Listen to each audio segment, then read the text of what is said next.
Selamat pagi, salam damai sejahtera untuk Bapak, Ibu, dan Saudara dimanapun berada.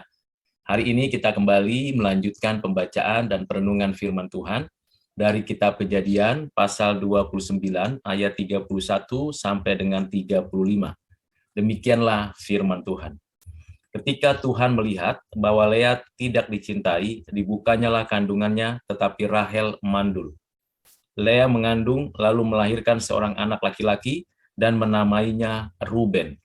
Sebab katanya sesungguhnya Tuhan telah memperhatikan kesengsaraanku, sekarang tentulah aku akan dicintai oleh suamiku. Mengandung pula lah ia lalu melahirkan seorang anak laki-laki, maka ia berkata, sesungguhnya Tuhan telah mendengar bahwa aku tidak dicintai lalu diberikannya pula anak ini kepadaku. Maka ia menamai anak itu Simeon. Mengandung pula lah ia, lalu melahirkan seorang anak laki-laki, maka ia berkata, sekali ini suamiku akan lebih erat kepadaku karena aku telah melahirkan 3 anak laki-laki baginya. Itulah sebabnya ia menamai anak itu Lewi. Mengandung pula lah ia, lalu melahirkan seorang anak laki-laki, maka ia berkata, sekali ini aku akan bersyukur kepada Tuhan. Itulah sebabnya ia menamai anak itu Yehuda. Sesudah itu ia tidak melahirkan lagi. Sebelum kita bersama merenungkannya, mempercakapkannya di dalam pikiran dan hati kita untuk menemukan prinsip kebenarannya, marilah kita berdoa memohon bijaksana dari Tuhan Allah kita. Mari kita berdoa. Bapa di surga, pada hari ini kembali kami membaca dan merenungkan firman-Mu. Kiranya Tuhan menolong kami untuk mengerti firman-Mu dan melakukan kehendak-Mu. Kami bersyukur untuk tuntunan-Mu untuk mengerti firman-Mu. Kami bersyukur untuk kekuatan-Mu untuk menjadi pelaku firman-Mu. Kasihanilah kami, baik hamba-Mu yang menyampaikan maupun kami yang mendengarkan. Di dalam nama-Mu Tuhan Yesus kami berdoa dan mengucap syukur. Amin. Bapak, Ibu, dan Saudara yang kekasih di dalam Kristus, Tuhan yang memulai dan Tuhanlah juga yang memimpin di tengah sejarah kehidupan kita masing-masing. Demikian juga di dalam kehidupan berkeluarga. Setiap anak dilahirkan oleh ibu sesungguhnya karena Tuhan yang menghendaki anak-anak itu ada dan lahir di dalam keluarga. Demikian yang dialami oleh keluarga Yakub. Lea walaupun ia tidak dicintai oleh karena Rahel lebih dicintai Yakub karena memang awalnya Yakub mengendaki hanya Rahel yang menjadi istrinya. Tetapi konstruksi budaya dan kerelaan dari Laban sehingga Lea diberikan menjadi istrinya dan Lea diberikan juga keturunan oleh Tuhan. Dan kita percaya bahwa anugerah Tuhan cukup untuk setiap orang-orang yang takut akan Tuhan. Di dalam bagian kisah yang kita baca tadi, ada anak-anak yang dilahirkan oleh Lea untuk Yakub. Ini adalah anak-anak Yakub. Dan kita percaya bahwa setiap anak memiliki tujuan dan arah hidup yang telah ditentukan Tuhan. Kalau bukan Tuhan yang membuka kandungan Lea, maka selamanya seorang ibu tidak akan memiliki anak-anak yang dilahirkan.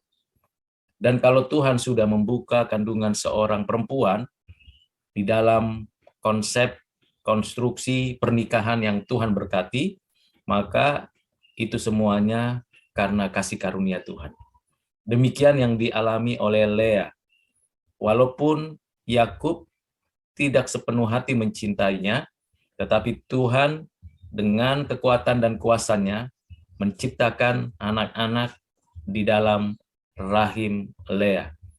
Lea melahirkan 4 anak laki-laki, Ruben, Simeon, Lewi, dan Yehuda. Tentu setiap anak memiliki makna dan arahnya masing-masing. Kita sebagai orang tua atau sebagai anak sadar betul bahwa tiap nama kita yang diberikan oleh orang tua kita memiliki makna. Dan itu yang memberikan arah untuk kita bisa melakukan pekerjaan-pekerjaan kita seumur hidup kita. Kalau nama itu dilekatkan dengan kebiasaan, konstruksi budaya, atau konstruksi sosial saja, maka untuk keberadaan anak-anak yang seperti itu lebih cenderung hanya memuaskan keinginan kemanusiaan saja.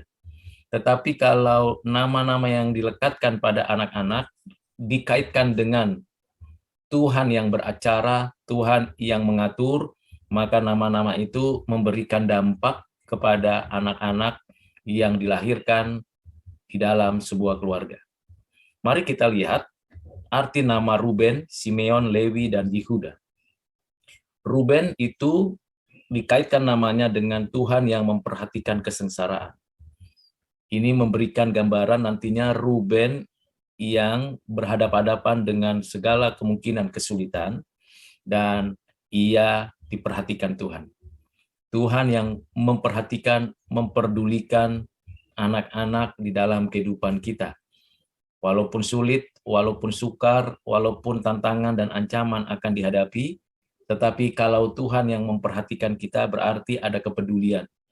Berbeda kalau manusia yang memperhatikan kita atau yang peduli dengan kita. Biasanya kalau manusia yang memperhatikan manusia ada maunya, ada yang diharapkan dari orang yang diperhatikan, atau sekedar orang-orang yang hanya yang senang dan seret di hati saja. Tetapi Tuhan memperhatikan orang-orang yang hidupnya bergantung bersandar kepada Tuhan, terlebih yang sengsara oleh karena kebenaran dan kasih Tuhan. Marilah kita membawa, membimbing, dan mengarahkan anak-anak kita untuk mengingat dan mengetahui bahwa Tuhan memperhatikan setiap anak-anaknya, dan di tengah kesulitan apapun Tuhan tidak pernah meninggalkan anak-anaknya.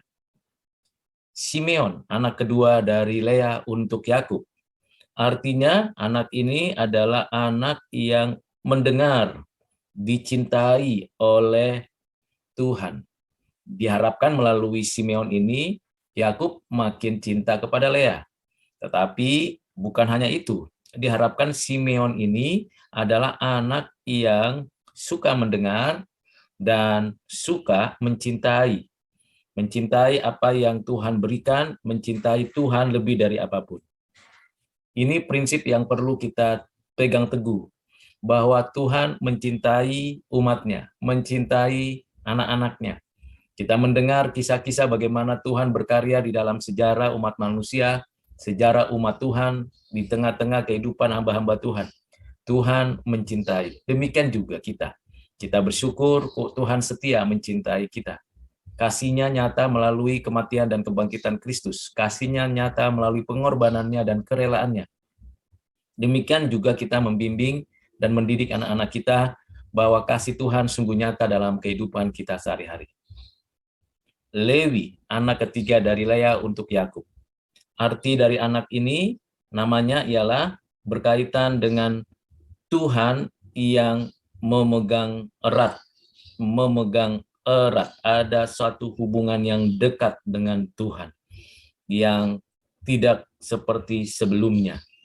Ini untuk menggambarkan bagaimana Lewi nantinya keluarga dan keturunannya akan dekat dengan Tuhan, melayani Tuhan, mengasihi Tuhan, seumur hidup dekat dengan Tuhan.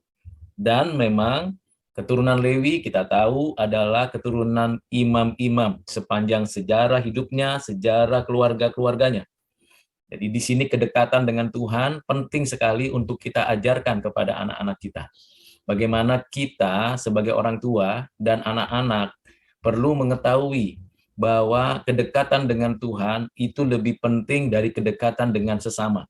Karena kedekatan dengan Tuhanlah yang membangun kedekatan dengan sesama. Orang yang jauh dari Tuhan, jauh dari hadapan Tuhan, tidak mudah dan sangat sulit untuk dekat dengan sesama. Kalaupun dekat dengan sesama, itu hanya konstruksi sosial budaya, konstruksi sosial politik. Kalau ada maunya, kalau ada keinginannya, ada yang mau diambil dari orang yang dekat dengannya, barulah dekat. Nah, ini kenyataannya. Jadi konstruksi sosial budaya, sosial politik, atau sosial ekonomi itu yang membuat seseorang dekat dengan orang lain. Tetapi kalau kita dekat dengan Tuhan, Tuhan memandang kita sebagaimana Tuhan memandang seluruh umatnya, memandang dengan cinta kasih. Kita bisa dekat dengan Tuhan karena Tuhan menarik kita kepadanya. Bukan kita yang menyodorkan diri atau mencari peluang supaya kita itu dekat dengan Tuhan. Tidak demikian. Tuhan yang terlebih dahulu menarik kita, membawa kita, mengarahkan kita untuk dekat dengannya, Kemudian kedekatan kita dengannya itu yang membentuk kita makin dekat dengan Tuhan. Berbeda dengan kedekatan dengan sesama. Kita yang terlebih dahulu berinisiatif dekat dengan sesama karena ada maunya. Nah, ini hal yang berbeda sekali. Lewi, seorang anak yang makin tahu, makin sadar dia dekat dengan Tuhan. Yang keempat adalah Yehuda, anak keempat dari Lea untuk Yakub. Arti nama Yehuda adalah bersyukur kepada Tuhan. Tentu ini penting, Bapak, Ibu, dan Saudara. Dalam segala kesengsaraan apapun, di dalam kondisi situasi di mana kita makin cinta Tuhan, dalam kondisi di mana kita makin dekat dengan Tuhan, hal yang perlu kita lakukan adalah bersyukur. Bersyukur bukan sekedar ucapan keagamaan saja, atau semacam kegiatan keagamaan dengan puji-pujian, doa, dan sebagainya. Bersyukur itu luapan hati karena memang dekat, karena sadar Tuhan peduli, karena Tuhan tidak meninggalkan kita dalam kesengsaraan kita. Itulah Yehuda. Yehuda adalah pemimpin yang akan meneruskan umat Tuhan menyatakan keberadaan dan kehadiran Kristus nantinya. Bersyukur berarti ada suatu ungkapan dari dalam hati merespon akan apa yang Tuhan kehendaki. Kiranya dengan pembelajaran yang kita dapat dari ayat-ayat ini, kita kembali diingatkan untuk boleh bersandar kepada Tuhan. Tiap keluarga diberkati Tuhan, tiap anak-anak kita disertai Tuhan, dan kita selalu bersyukur kepada Tuhan yang hidup. Tuhan menolong dan memberkati Bapak, Ibu, Saudara dimanapun berada. Mari kita berdoa. Bapa, terima kasih. Firman-Mu sudah kami dengar, kebenaran-Mu sudah kami terima, pengajaran-Mu sudah kami dapatkan. Lalukan hal yang salah dan yang tidak berkenan, dan simpanlah di hati kami, ukirlah di hati kami, semua yang benar, yang berkenan di hati-Mu. Terima kasih Bapa, biarlah kami menjadi pelaku firman. Berkati setiap keluarga dan setiap anak-anak kami. Di dalam nama Tuhan Yesus kami berdoa dan mengucap syukur. Amin.